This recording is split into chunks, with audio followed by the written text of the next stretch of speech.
espacio de la mesa hace 13 años, el 24 de julio del año 2000, donde evocó la estrategia, los preparativos y las acciones de los históricos acontecimientos del 26 de julio de 1953.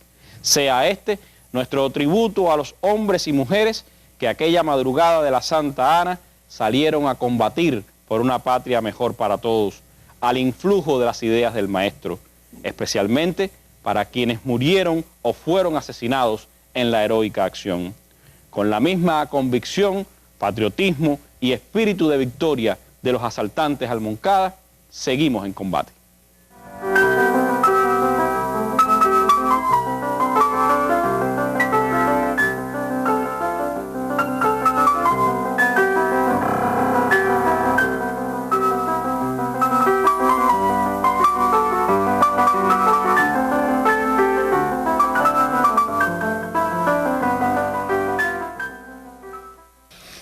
El problema es que yo estaba yendo a la mesa redonda como todos los demás por la televisión, pero yo no sabía que ustedes iban a abordar estos temas, y de repente veo que tú haces una pregunta, uno hace una interpretación, otro hace otra, y entonces me quedo pensando, caramba, si yo estoy aquí todavía, yo puedo decir algunas de las cosas que pasó o algunas de las ideas, algunas concesiones. Por eso vine rápido. Por el radio venía oyendo el programa. Solo un pedacito aquí no vi cuando tuve que tomar el elevador para llegar acá. Más o menos. Y sentí deseo de haber estado aquí desde el principio. Pero yo no sabía que ustedes iban a tratar estos temas y estos detalles. Y me decidí a venir, me senté allí. Y después, cuando te hicieron alto, vine para acá. De lo que oí, me parece que faltan algunos elementos. Entonces, Pedro sabe más detalle que yo de la Sierra Maestra. Y también he estudiado todo esto, sabe los nombres. Y eso. Pero hay la concepción estratégica, ustedes la plantearon aquí. Ese es un punto que yo pienso que conozco bien. Entonces, hay algo que no se ha dicho, por ejemplo, que todos nosotros hemos vestido de militares. ¿Alguien lo dijo? Ah, esa es la parte que no oí yo. ¿Y la confusión? Porque la concesión está muy asociada a la idea. Nosotros tenemos que utilizar el factor sorpresa total. Fue verdaderamente difícil, sumamente difícil, que hiciéramos lo que hicimos sin que hubiese ocurrido un solo fallo. Es decir, desde que organizamos el movimiento, desde que adquirimos las armas, desde que las trasladamos, en 24 horas trasladamos el grueso de las armas. Y Melba y Aide fueron los principales responsables de ese movimiento. Porque aquello eran maletas que se trasladan las armas. Iban por tren fundamentalmente. Allá con Renato lo coordinaban todo. Pero un momento, unas maletas que estaban tan pesadas. Por ahí está la anécdota o la historia de que unos soldados en la terminal de Santiago de Cuba ayudaron a Yeye y a Melba a cargar una maleta que pesaba mucho. ¿Tú sabías eso? Sí. Correcto. Como dice Pedro, no hay tiempo para contar cosas. Pero ese detalle es muy importante, porque nosotros íbamos a darles una sorpresa total. Y se hizo todo, se puede decir, durante meses, para la sorpresa total. Estaban preguntando cómo es la concepción. Cuando se produce el golpe de Estado, nosotros pensábamos que todo el mundo se iba a unir para luchar contra Batista. Porque parecía lógico, parecía elemental. Entonces nosotros empezamos a prepararnos. Yo tenía unos cuantos amigos y empecé a trabajar con ellos. Dentro de la juventud ortodoxa, que yo conocía bastante gente, empiezo a organizar, digamos, grupos de combate. células de combate, pensando que un día habría una unidad. Y la idea era participar con los demás en el derrocamiento de Batista. No es que desde el primer día ya habíamos tenido un plan. Empezamos a organizar y organizar y organizar. Y con el transcurso del tiempo, que pasaban los meses de un trabajo intenso, habíamos organizado y entrenado 1.200 hombres. Yo me reunía en la oficina de Prado 109, porque ahí entraba y salía todo el mundo. La policía temía a Batista y compañía, a Aureliano también, porque ellos tenían relaciones. Frío tenía dinero para armas, relaciones con algunos jefes militares, y ellos empezaron a organizar su movimiento. De mí no querían ni saber, por las denuncias que yo había hecho en el periódico Alerta las semanas anteriores al golpe. Incluso me querían acusar, o me trataban de acusarme como responsable del golpe. Y es que después que murió Chipás, que se suicida en un momento de depresión, porque le había hecho unas denuncias sobre unas fincas en Guatemala a un dirigente político. Ese dirigente era Aureliano, un hombre hábil en la polémica, y le exigió que lo probara. Y bueno, indiscutiblemente que Chivas no tenía las pruebas. Él recibía mucha información, alguien le dio esa información, y en su hora radial de las 8 de la noche lo acusó y prueba. Él no pudo aportar las pruebas. En consecuencia, lo ridiculizaban, ya salían las caricaturas, y cuando tiene un momento de presión, y en su hora de radio, terminando el programa, se da un disparo. Queda muy grave, muere como una semana después. Pero más adelante, digo, caramba, si no, yo decía, no hay que ir a Guatemala. Y me dediqué a buscar todas las fincas. Ya yo estaba graduado. En los registros de propiedad y en las notarías me puse a buscar todas las pruebas de todas las fincas y todos los negocios que esta gente había hecho.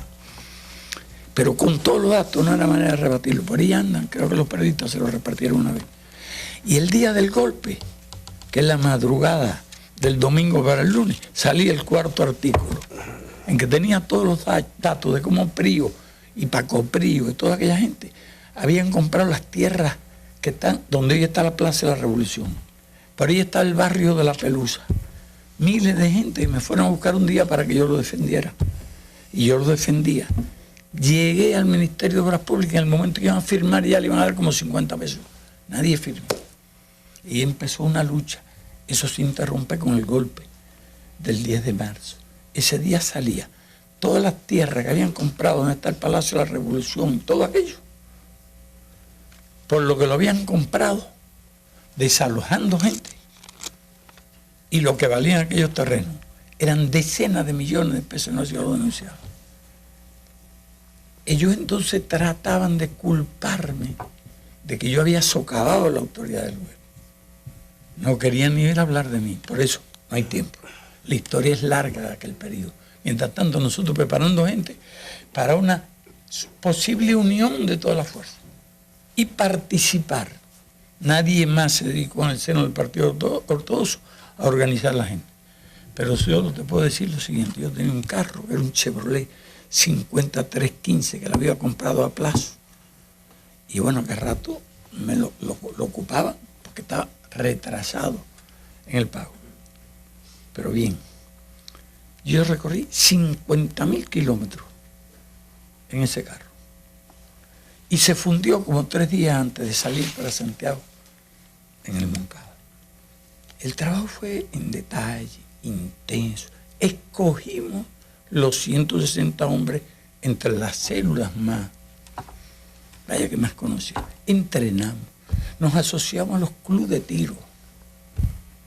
Hacíamos práctica del tiro con aquellas escopetas de platillos. Las escopetas llevan balines, 9 balines. Terrible para la lucha de cerca, mejor que una ametralladora. No estaban recortadas y las compramos todos en las armerías. Preparamos gente para que compraran armas. Otro que se presentaba como un burgués allí en los campos de tiros. Otros lugares que ensayábamos con fusil ya eran lugares que escogíamos con los compañeros del movimiento. Muchas actividades, pero casi toda la atención del gobierno se consagraba en los auténticos. En Aureliano, que entraba y salía, tenían muchas armas y tenían los recursos y tenían los fondos. Y nosotros pudimos trabajar normalmente, en plena legalidad, y organizar eso. Logramos la sorpresa total. Ese era. El plan, a mi juicio, era perfecto. A mi juicio. Si hoy tuviéramos que hacer eso otra vez, harían exactamente el mismo plan. El factor, tú lo mencionaste, el de la posta cosaca fue el elemento fatal. Y esa posta, tú dices por el perímetro, no, esa posta se movía desde la calle esa donde se dobla, ¿cuál es?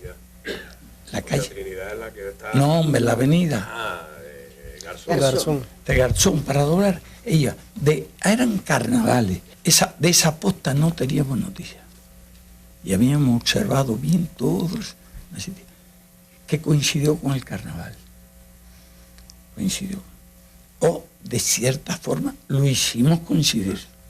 La fecha que escogimos, en que viajaba mucha gente para allá. Nada tenía de extraño cómo hicimos el viaje. Eso sería otra larga historia. Entonces, era la fecha de cosas. Pero creo que el carnaval fue el origen de la posta cosaca, con la cual no contábamos. Tú explicaste, te escuché lo que pasó con el grupo aquello. Eso no eran 10 combatientes de nuestro movimiento. Realmente fueron unos invitados. Porque, no quiero mencionar de dónde vienen. La universidad tenía muy buenos y excelentes combatientes. Tenía a José Antonio y otros muchos más que se batían con la policía y con todo el mundo, con un valor extraordinario. Pero había algunos, bueno, que eran al parecer muy valientes, siempre estaban hablando.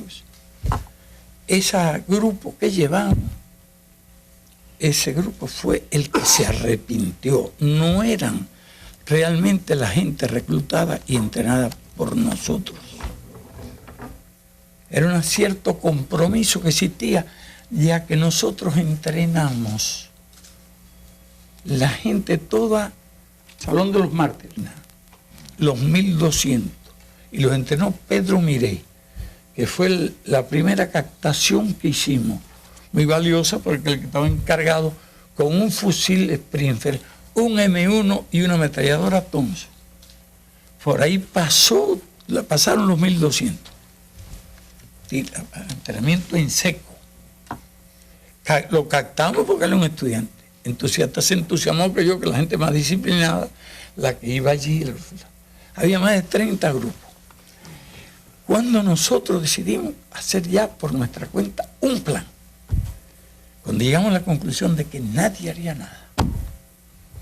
El último caso fue el de Bárcena, que tenía algunas conexiones en Colombia. Y entonces me habló para traer Colombia. Yo le digo, usted tiene conexiones. ¿Usted cree que eso pueden franquear aquello? Franquear la entrada. Dice, sí, lo tengo. Entonces le sugiero lo siguiente. No hable de esto absolutamente con nadie, porque nosotros tenemos todos los hombres para hacer esa operación. Entonces, a los 3 días había hablado como con 30 o 40 grupos, esa es la verdad.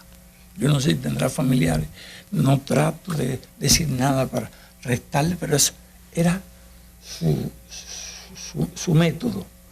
habló con todos los grupos y había gente que pertenecía a 3 o 4 grupos diferentes. Había gente que estaba en varios grupos. La gente nuestra estaba bien organizada.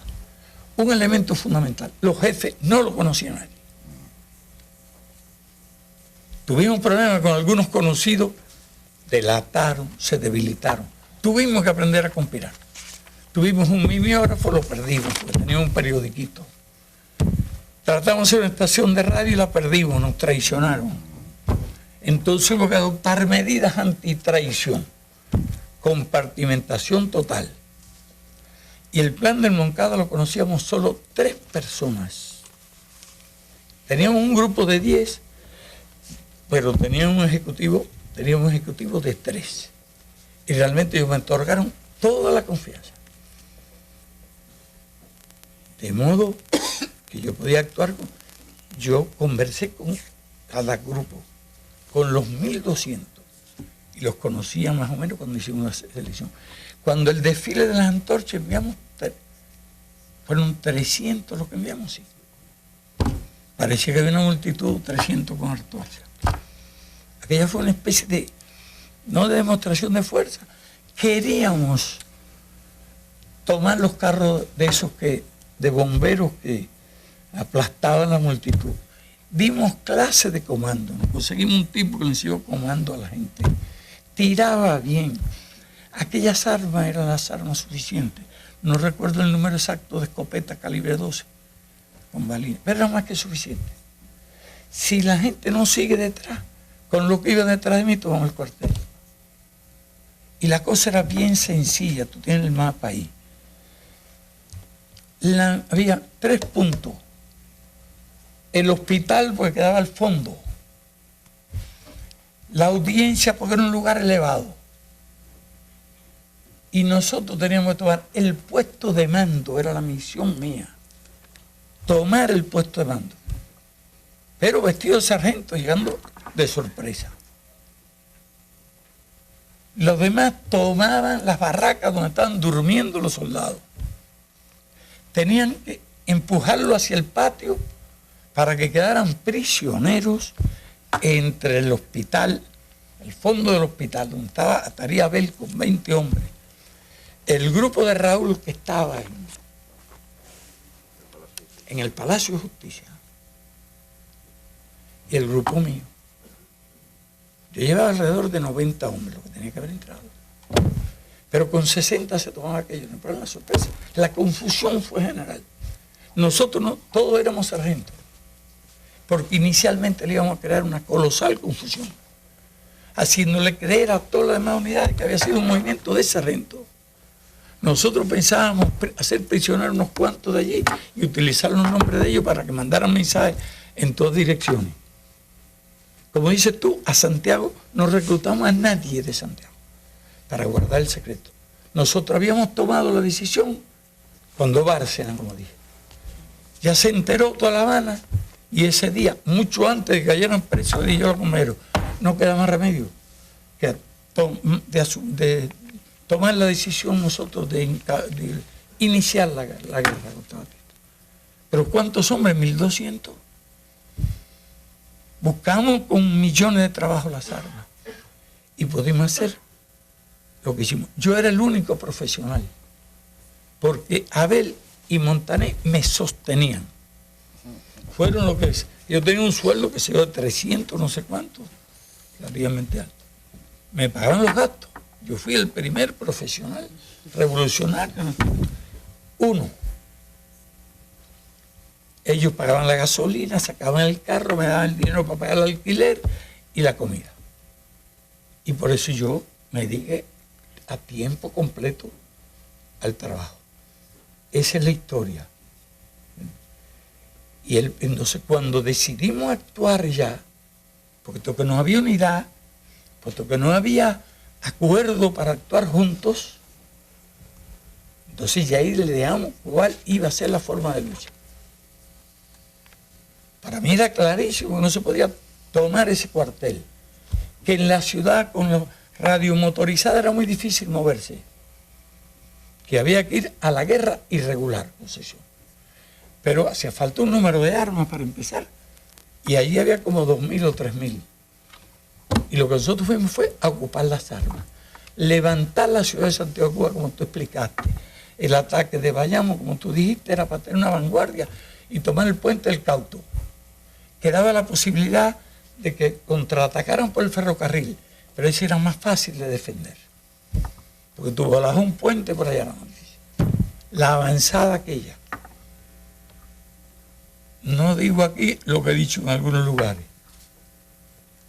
Hoy haríamos otro plan, pero ese fue el que nos pareció el mejor. Y no estaba mal concebido, está bien concebido. Y te aseguro que se cae Batista. Las primeras horas iban a ser de confusión general. Rendir todos los batallones que estaban en el resto de la provincia, desde el cuartel, y dándole orden a un supuesto sargento allí de verdad. Eso iba a crear el caos, pero mientras tanto nosotros lo que pensamos, recoger las armas y sacarlas de inmediato del cuartel, porque vendría la aviación. En cuestión de media hora no debía quedar un arma allí dentro del cuartel. Le íbamos a distribuir en distintos edificios de la ciudad para evitar el ataque y nos retiraríamos del cuartel. Armaríamos al pueblo porque teníamos absoluta y total confianza en los santiagueros. Pero si usted van a hacer una combinación allí, organización como la de aquí, no. Organizamos las fuerzas de Occidente. Eran combatientes de La Habana y de Pinal del Río.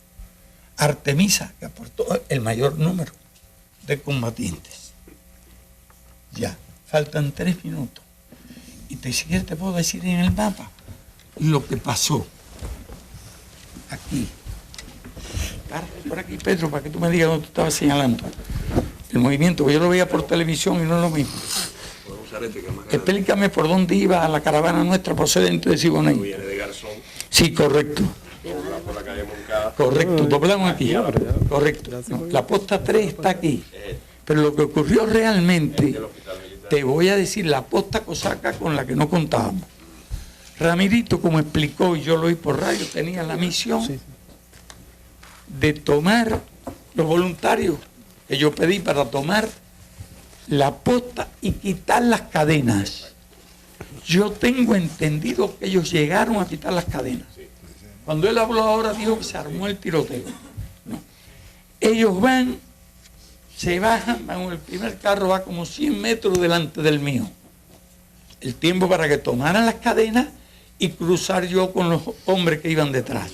El carro, después que cae la cadena, sí. El carro avanza y se sitúa encima de la cadena. No, si el primer carro después del de ellos era el mío. El carro de ellos. El de ellos sí. Tú verás lo que pasa. Ellos llegan. La posta cosaca, en el momento que ellos pasan, está por aquí cerca del hospital, cerquitica del hospital. Y entonces observa algo raro por alguna razón allí. No ha sonado nada todavía. Entonces iban con 2 Thompson y se miran hacia allá en dirección de todo el grupo que toma la posta. Yo tengo 2 sentimientos. Uno, la impresión de que le van a tirar a los que han tomado la posta y la intención de protegerlo. Segundo, la ambición de coger las 2 ametralladoras. Eso fue un error. Porque después me leí muchos libros sobre guerra y sobre comando y me di cuenta de lo que habría pasado. Yo iba además manejando el carro. Llevo aquí la escopeta mía y aquí una pistola. Cuando veo que aquellos están apuntando, es cuando se me ocurre parar, a abrir la puerta y arrestar a los 2 que estaban para allá. Pero antes de que yo termine de abrir la puerta, los tipos se dan cuenta de algo y miran las armas hacia donde estábamos nosotros, ya arriba, qué sé yo, de aquí a ahí. Entonces no es que yo le tire el carro.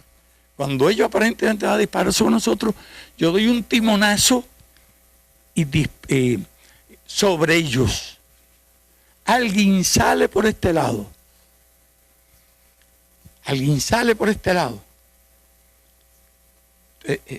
Los demás se bajan. ¿Por qué? Porque las instrucciones que tenía, solo Abel y yo conocíamos el plan con exactitud. Y Renato, el único santiaguero. Nadie más sabía el plan, tenían instrucciones. Esta escuadra va a tomar eso y debe dominar aquella área. Sabía que íbamos a tomar el cuartel. Ya. Abel está aquí. Yo debo decir algo. ¿Por qué Abel está aquí? Porque Abel era el segundo jefe del movimiento. Y como yo tenía la misión de tomar este puesto de mando aquí dentro, como en el cuartel otra vez. Sí, aquí al centro de la fachada principal. Aquí. Espérate, ponme. Aquí está la posta 3, aquí está la calle. Sí, correcto. ¿Dónde está la posta? Claro. Como yo tenía la misión de tomar el puesto de mando dentro del cuartel, con el resto de la gente, a ver, le habría gustado ir para acá. Pero era muy disciplinado. Digo, vas para el hospital. Porque era un lugar, a mi juicio, de menos riesgo. Ya que la misión de ellos era apuntar hacia los soldados que nosotros arrojáramos hacia el patio. Esa es la razón por la que Abel va ahí. Entonces, al detenerse el carro, todos los que están detrás se bajan. Porque yo tenía instrucciones cuando se detuviera el carro, bajarse allí y tomar las barracas. Yo iba a tomar con el grupo que estaba conmigo el puesto de mando y era fácil, allí no había nadie. Vestido de militar entraban, la sorpresa, la confusión. Y aquello se tomaba. Y a esa hora quedaban las postas aquellas no podían hacer nada. En el momento que estuviera todo el mundo, no tenían a quién tirarle ni sabrían a quién tirarle. ¿Y qué ocurre cuando se produce el incidente con la posta cosaca? Que todos se bajan y toman lo que están al lado. Este hospital tiene figura de cuartel. Y la gente se baja. Uno de los que se baja por aquí hace un disparo. Porque parece que alguien se asoma por una de las puertas y dice, es un disparo. Cuando aquel hombre hace el disparo, todo el mundo empieza a disparar. Las sirenas ensordecedoramente comienzan a funcionar, a dar la alarma. Era terrible aquella sirena funcionando. Terrible. Los soldados en consecuencia se levantan, se despiertan con la sirena aquella. La gente se ha metido, yo no sé cuántos se han metido más o menos, por lo menos 2 o 3 carros dentro del hospital. Yo bajo, subo las escaleras, entro en el hospital, en el vestíbulo y saco a toda aquella gente. ¿Cuál era mi empeño todavía? Que pudieran montarse en los carros y seguir. Ya tenemos organizado una microcaravana, qué sé yo, 4 o 5, para seguir en medio de las sirenas y todo. ¿Y qué hace? Un carro, no sé cuál, se adelanta. Yo no sé si el que estaba allí, o se adelantó, puede ser el que estaba allí, retrocede y choca con mi carro. Así, bueno, entonces, me bajo. Estoy hablando con Fleita todavía. ¿Qué se podía hacer? Y a esa hora no se podía hacer nada. Porque estaban todos los soldados en posiciones. La gente nuestra fuera. Completamente. Hacían falta tanques y cañones para tomar aquello ya. Tanques y cañones. Pero ya nuestras armas, que eran excelentes para la operación que teníamos, de tomarlo por sorpresa, no podían hacer nada. Y damos la orden de retirada. Una orden de retirada general. Yo me recuerdo de un episodio que la ametralladora 50 que estaba arriba de eso, el hombre llega y se para allí. Cuando está ocurriendo todo esto, está retirándose la gente. Yo estoy en el medio de la calle. Y 2 o 3 veces tengo que dispararle hacia el hombre que trataba de tomar la ametralladora 50. Parecía un monito allí, subía, ¡pam! Un disparo. Se tiraba. Volví otra vez. Tiraba. Ya yo me iba en el último carro, no se veía a nadie. Todas las historias vienen después de los que entraron allí en la primera barraca, la que contaba Ramirito, que evidentemente era la gente que tomó la posta. entró allí. Pedrito no sé dónde se metió, porque Pedrito se quedó con un fusil combatiendo, pero nadie lo vio. Allí no sentía más que tiro y la calle vacía. Me iba yo ya en el último carro, cuando hay un hombre que está herido, no sé qué. Hay un hombre que se queda a pie, me bajo y le doy el lugar.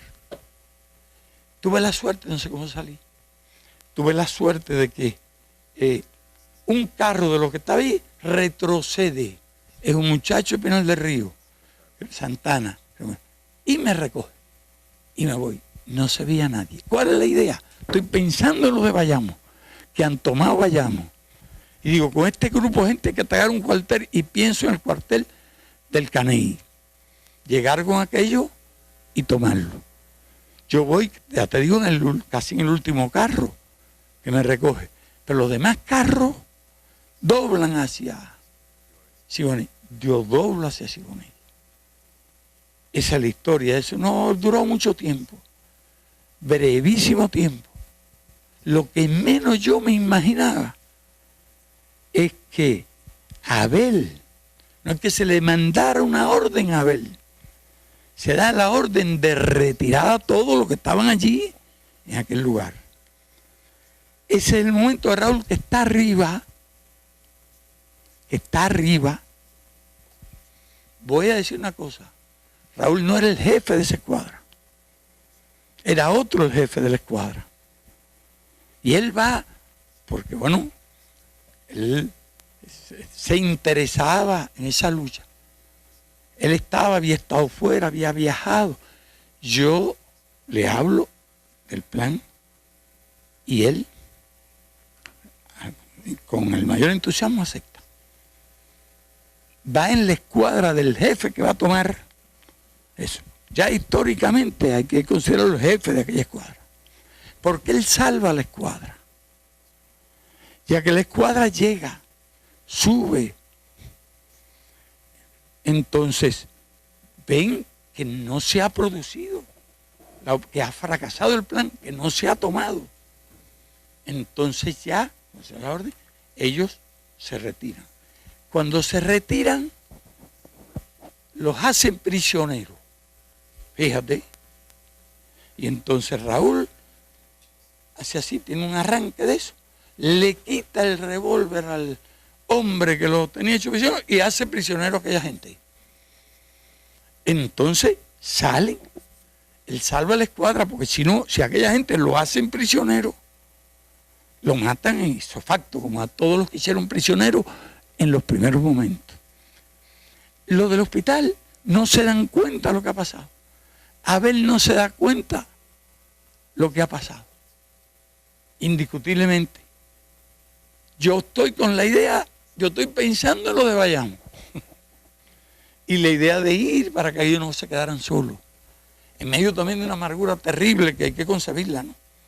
2 veces hemos pasado, más de una vez hemos pasado. La pasamos allí, cuando todo el trabajo de tanto tiempo se echa a perder en cuestión de minutos. Por eso es que digo lo que no voy a decir. Que habríamos hecho otro plan, mucho más lógico, mucho más práctico. Pero no lo voy a decir porque cuando lo he contado a alguna gente se queda así, medio inconforme, y hay que discutir, pero hay un plan mucho mejor, eso lo aprendimos después. Pero en aquel momento, bueno, hubiéramos buscado un plan más seguro. Con aquellos 660 hombres, hubiéramos podido hacer un plan mucho más seguro. Este plan era ambicioso, era audaz, pero tenía este tipo de riesgos. Y nosotros pudiéramos llevar a cabo un plan sin riesgo. Digamos, comenzando por la Sierra Maestra con aquellos 160, ya lo dije, de una vez. Y entonces si volvimos a reconstruir la lucha con 7 armas, con aquella gente, y habríamos explorado aquel territorio donde llegamos después del desembarco y donde no habíamos estado nunca. Esa es la historia real. Y con 60, Pedro, se había podido tomar, no hacía falta tanto. Si el grupo Ramirito tomó aquello. Y algo que quiero decir, ya, yo era marxista-leninista hacía por lo menos 4 años. Voy a decir algo más. Abel era también marxista-leninista. Montané, Nico. Yo fui realmente el comisario, el instructor de ellos. Después del golpe de Estado y en medio de toda esta actividad, nosotros teníamos un curso de marxismo en una casa que nos prestaron allá en Guanabo. Y allí dábamos unos cursos a partir de una biografía de Marx. Yo me había leído todos los libros. Que por cierto, cuando llegamos al Moncada, ella debe acordarse, viene, cuando me interrogan a mí, me dice, ¿quién es el autor intelectual? Yo digo, cuando se me ocurre, Martí es el autor intelectual. Y me preguntan, bueno, por ahí había un libro de marxismo de Lenin. Digo, sí, había un libro de Lenin, nosotros leemos a Lenin, y el que no lo lea es un ignorante. Fueron las 2 respuestas que yo le di. Pero ya ese núcleo era. Había uno que no lo era, que era el de Bayamo, que era el tercero. Martín Arara, un muchacho trabajador, activo, era inteligente, pero que le gustaba era la acción. No se preocupaba gran cosa por las ideas, la ideología, eso es lo que quería, acción. Y él después, no sé, un hijo más, tenía la misión de tomar Bayamo, el cuartel de Bayamo, para tener un punto de avanzada frente al contraataque. Nosotros pensábamos llamar a la huelga general, ya con las armas, cuando nos identificáramos. Y el programa era el programa del Moncada, que ya yo tenía eso pensado desde antes del 10 de marzo, porque desde antes del 10 de marzo sabía, especialmente después de la muerte de Chivas, que el partido iba a ganar las elecciones, ese partido, pero iba a ser igual, desgraciadamente, o peor que lo que había pasado con los auténticos. Porque excepto La Habana, que fue la más fiel siempre a una línea, el resto de la provincia estaba en manos ya de terratenientes de la jefatura. Y aquella gente realmente le pasaron un plumero, le quitaron el polvo y lo metieron en la ortodoxia, que era un partido que iba a ganar. Aquello no daba más nada. Y ya yo tenía un plan revolucionario antes del golpe de Estado. Eran las elecciones y eso iba a empezar por la Cámara, donde se iba a plantear. En aquella época nosotros incluso defendíamos también a los soldados que estaban trabajando en las fincas de los coroneles y de toda esa gente. A los soldados, no a los coroneles. Ya tenía la concepción del programa del Moncada. Íbamos a proclamar ese. No era un programa socialista, pero era la antesala del socialismo. Y ahí en la historia de la soledad están unas cuantas cosas, uno de los becerros de oro, y hay una serie de cosas dichas entre líneas, que hay que leerla entre líneas. Yo sabía lo que quería decir. No se proclamó el socialismo, porque nosotros éramos socialistas y éramos marxistas. Abel era, y entusiasta, y Montané lo era, entusiasta, Nico lo era, entusiasta. Porque había este grupo de 10 que era la dirección general, pero un grupo ejecutivo de 3. Y a mí ellos me dieron todas las facultades, digamos, me mantenían en 2 palabras y yo me dedicaba al trabajo a tiempo completo. ¿Puede quedar alguna otra cosa por ahí a juicio del presidente esta mesa? No. La estrategia que hacemos en la cárcel ya es la de la guerra en la Sierra Maestra. Pensábamos venir con 300 fusiles automáticos, entre otros con armas. Ilusiones. No llegó ningún fusil automático. Quítale una ametralladora, quítale 10 Remington semiautomáticos y más nada. Lo que sí teníamos 50 y tantas mirillas telescópicas que eran temibles. Es lo que sí puedo decir de lo que traíamos. Vinieron 82 hombres, como es conocido, y más nada. Allí estudiamos. Siguieron estudiando, después me separaron a mí, todo el tiempo. Solo. Hasta que al final mandaron a Raúl y estuvimos los 2 juntos. Tú que eres presidente de la mesa redonda, tú quieres saber algo. Bueno, en que yo brevemente te pueda responder. Sí. Quizás, comandante, una preocupación que mostraba Marta acerca de si desde Boniato usted ya concebía la posibilidad de ejercer su propia defensa en el juicio del Ya Mocao. yo me había defendido cuando en Cienfuegos, en una protesta estudiantil, me metieron preso por apoyar a unos estudiantes de Cienfuegos y me mandaron para la audiencia de Santiago de Cuba y me juzgaron y yo mismo me defendí. Ya eso era siempre. ¿Para qué voy a buscar a otros? Es mejor defenderse. Y yo, como dice Marta, me volví acusador. Lástima que no sé nada, el recuerdo nada más, que ni eso se grababa, ni nada. ¿Tú tienes grabado? No. Porque yo empecé a interrogar y ese fue cuando me sacaron. Porque empecé a interrogar a los testigos aquellos y empecé a demostrarles que habían matado a la gente, porque como dijiste tú, mataron unos pocos. Lo que asesinaron fue a los prisioneros. Lo otro fue, lo de Sarria que contaste tú, es una historia más larga. Porque él no decía con el énfasis que tú dices, las ideas no se matan, las ideas. Él nos sorprenden dormidos, que eso es terrible. Ya nos íbamos a quedar 3 para cruzar la bahía por el otro lado y caer en la Sierra Maestra, ¿no? En la dirección al Turquino. Con 3, teníamos heridos, teníamos gente agotada. Se había conseguido ya una cierta tregua. Es cuando el arzobispo Pérez Herante plantea. Él después tuvo diferencias con la revolución, pero es cierto que él plantea allí, hace gestiones. Bueno, pero también, ¿qué se había producido? Fíjate bien, los primeros días terror absoluto. A los 5 o 6 días, asombro, alarma, indignación en la población, porque se ha enterado de todos los asesinatos. Ya aquella gente no podían seguir asesinando a mucha más gente, con algunas excepciones. Si a mí me pescan y me llegan allí, nada, no duró ni 5 segundos.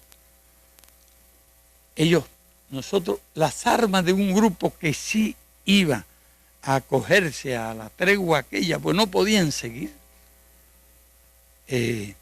habían quedado cerca. Nosotros lo acompañamos hasta el lugar de la casa donde se iba a quedar. ¿Cómo se llama el hombre?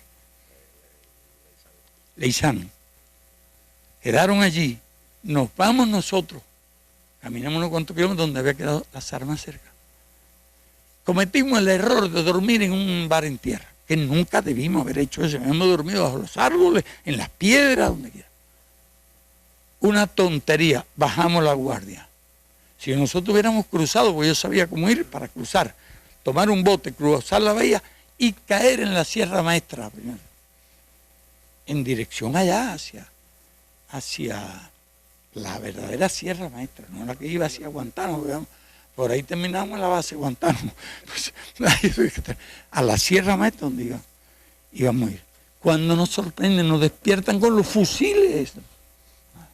Y es cuando este hombre, eso fue realmente una cosa extraordinaria, empieza a decir, bajito, tranquilizando a los soldados que estaban, mira, las arterias las tenían infladas de la rabia, la sed de sangre. Y entonces él dice, que tranquilo, las ideas no se matan. Las ideas no se matan. Pero bajito, lo decía él.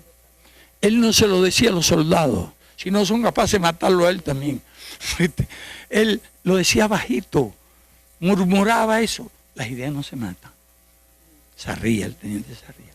Y hay un momento crítico que es cuando encuentran el grupo de armas, que fue del diablo. Ellos tenían los fusiles cargados y amarrados, no tenían así, de espalda. Y él logró apaciguarlo en ese momento. No solo en el primer momento, sino en ese momento. Cuando aparecieron las armas. Se le infló más las venas a cada uno de aquel tipo. Estaban medio gordotes. Y hay más episodios. No cuento más, pues creo que es suficiente. ¿Te falta algo? Sí, falta. Si me prestan la televisión un ratiquito más. Brevemente, leerle un interrogatorio que usted le hace a Pérez Chomún. A ver. Dice así, Andrés Pérez Chomún, el doctor Castro le interroga y él responde. Esa misma tarde hubo un tiroteo en el campo con algunas bajas enemigas y unos heridos nuestros. Por la noche me puse en contacto con el coronel informándole. Ordené al teniente Teodoro Rico que fuera a la Gran Piedra. Luego me refirió su labor allí. Ese día se presentaron 2 asaltantes por un tejar cercano y luego otros 2 más lejos y lo enviamos al cuartel. Después un grupo de 8, entre ellos el líder, fue por una choza cercana por el mismo Siboney. El presidente pregunta, ¿y usted fue allí, a Chamón?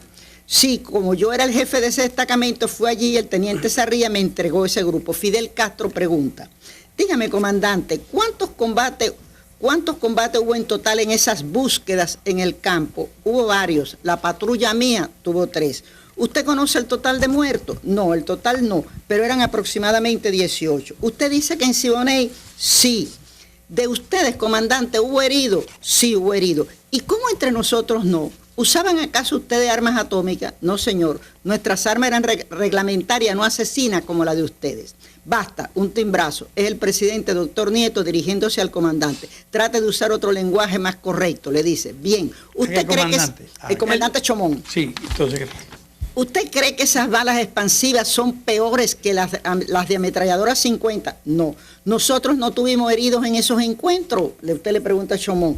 No, capturados y muertos únicamente. ¿No le parece a usted esto muy raro? Ya que en la guerra siempre hay más heridos que muertos. En esas excursiones que yo le digo, solo hubo prisioneros y muertos de ustedes. Me basta, Fidel Castro.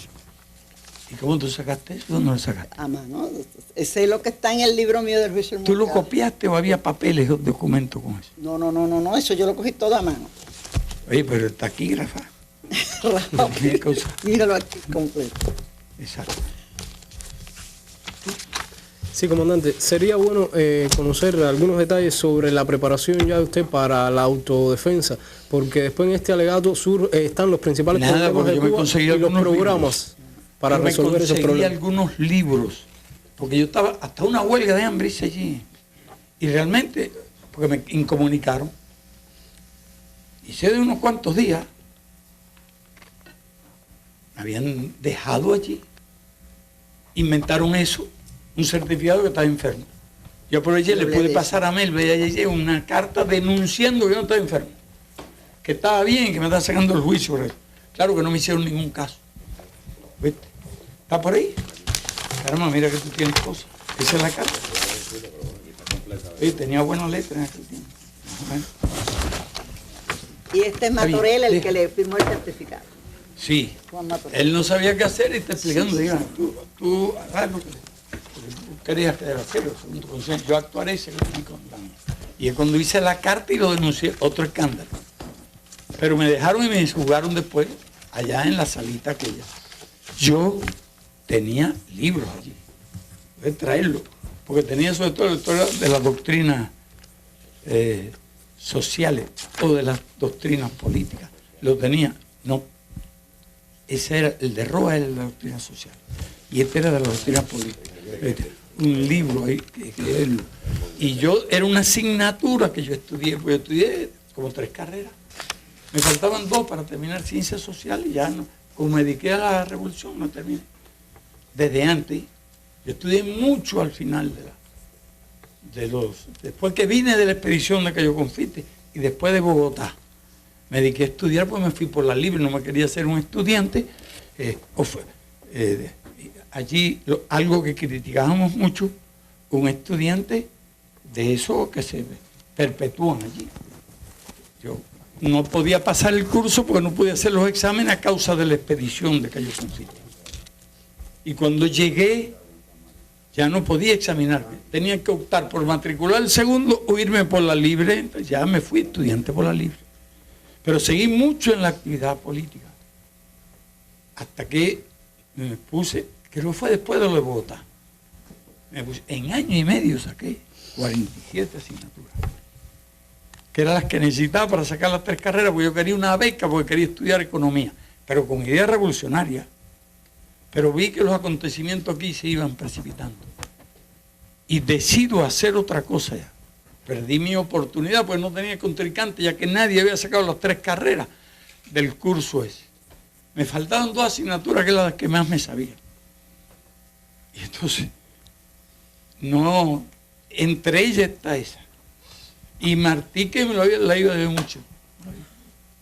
Y yo quería fundamentar la defensa en el principio del derecho a la rebelión. Hay una cosa, a los pocos días del golpe de Estado me presenté en el tribunal y acusé a Batista de más de 100 años, todos los códigos, artículos, porque un día nos van a acusar a nosotros y quiero tener en la mano este expediente de cómo fuimos a los tribunales y acusamos al bandido aquel y de todas las leyes que habían violado.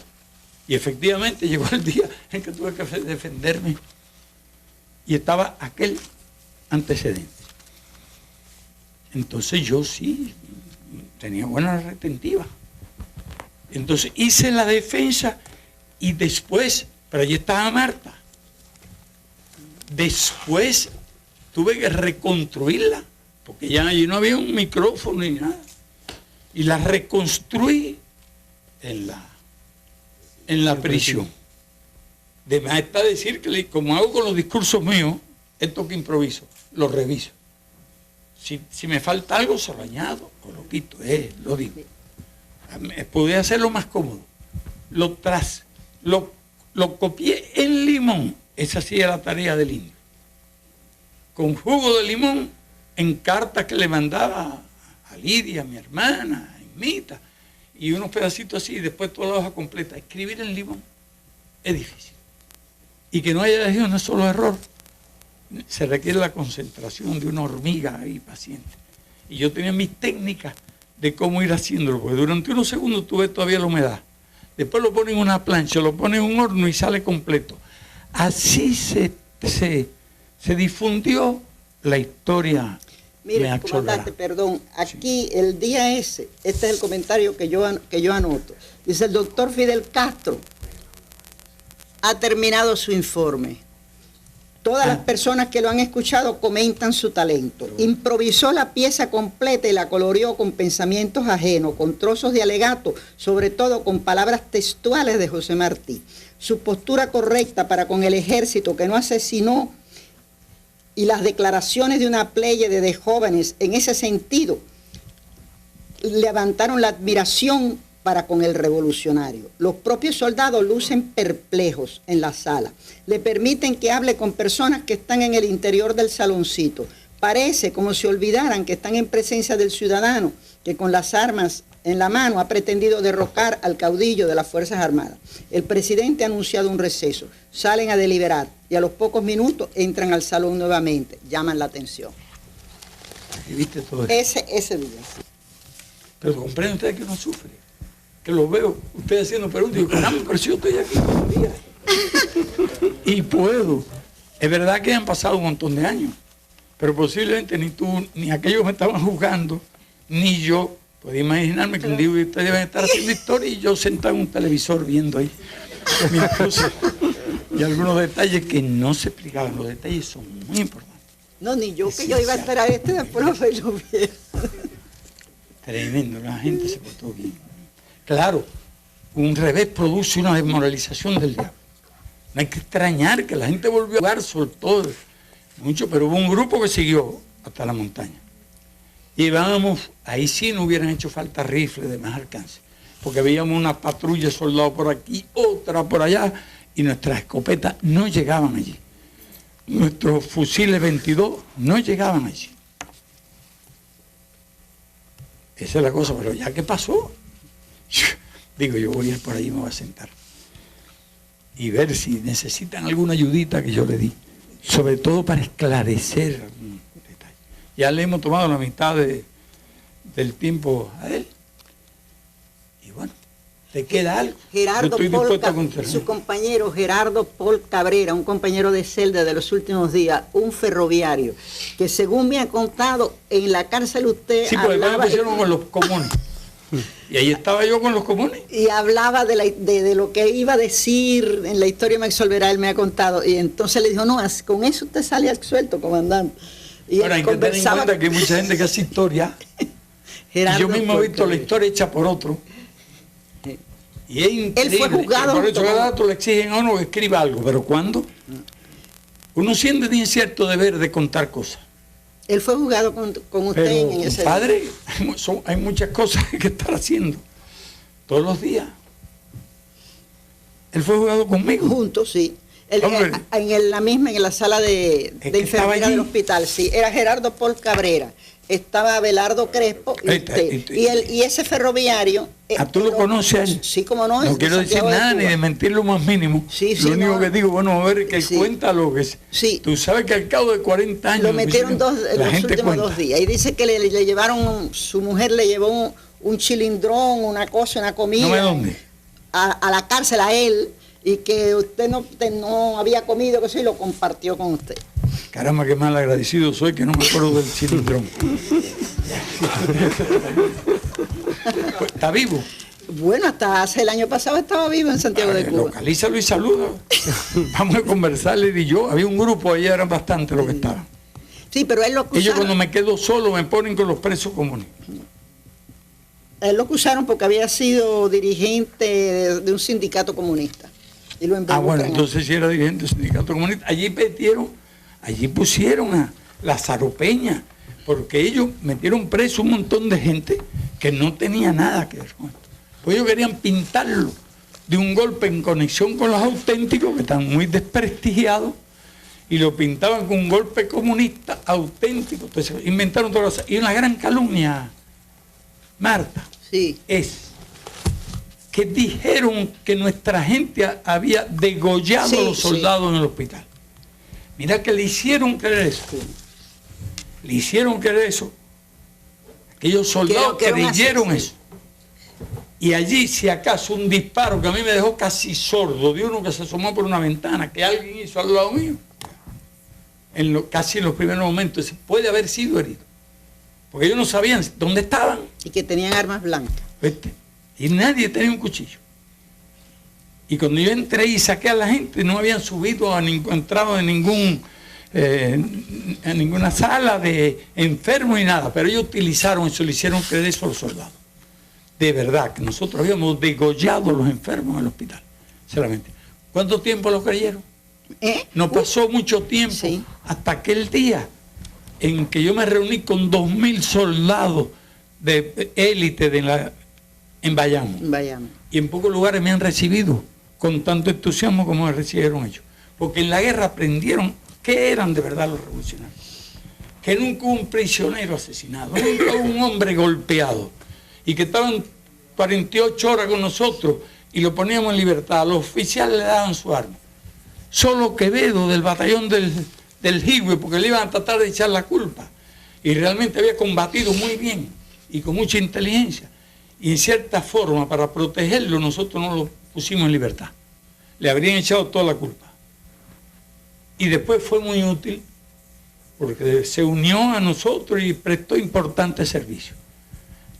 Los combates. Cuando nosotros lo libramos con esa tropa de Bayamo, con 180 hombres empezamos los combates. Ellos tenían, llegaban por carretera asfaltada los vehículos. Y los tanques, tenían tanques Sherman y tanques del otro tipo también, más ligeros.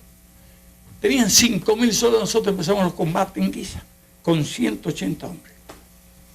Iban sumando, siempre llevamos una tropa recluta detrás desarmada. 10 días de combate, nos quedamos con Guisa. A Pupo los capturaron, le mandamos a alcanzar un lugar y tanto avanzó que una tropa que venía, le hacían muchas trampas y en el subsiguiente combate tomaron medidas contra las trampas aquellas, mientras nosotros le hacíamos otras, en retirada. Y le hicieron prisionero. Teníamos un grupo prisionero y le dijimos, me tienen que dar garantía de que no van a asesinar a Pupo. Si no, a Pupo lo hubieran asesinado. Y esa era, después vinieron todos los combates de Baile, Iguaní, Mafo, Palma Soriano, hasta que vino Cantillo a conversar conmigo y reconocer que habían perdido la guerra. Esa historia, bueno, mucha gente no debe conocerla porque de eso se habló al principio, era el jefe de las tropas de operaciones. Y en la ofensiva por poco se acaba la guerra. Pero no hay tiempo. No cuento por qué no se acabó. ¿Alguna pregunta más? Bueno, cualquier cosa, cualquier duda, si alguno de los que bueno, mire, comandante, una cosa que yo creo que es justo. y me parece que además es esclarecedor, que yo lo iba a señalar ahí, pero si usted está es fundamental. El hecho de la publicación de la tarea que usted le da como importancia de la propaganda a Melba y a Aide para la publicación de la historia me absolverá. Que es que para, desde mi punto de vista, ahí estaba el programa, ahí estaba el programa, exacto. Eso yo creo que fue muy importante, incluso en esto de la cultura masiva, porque fue la primera cultura política, si no masiva, eran 10.000 ejemplares.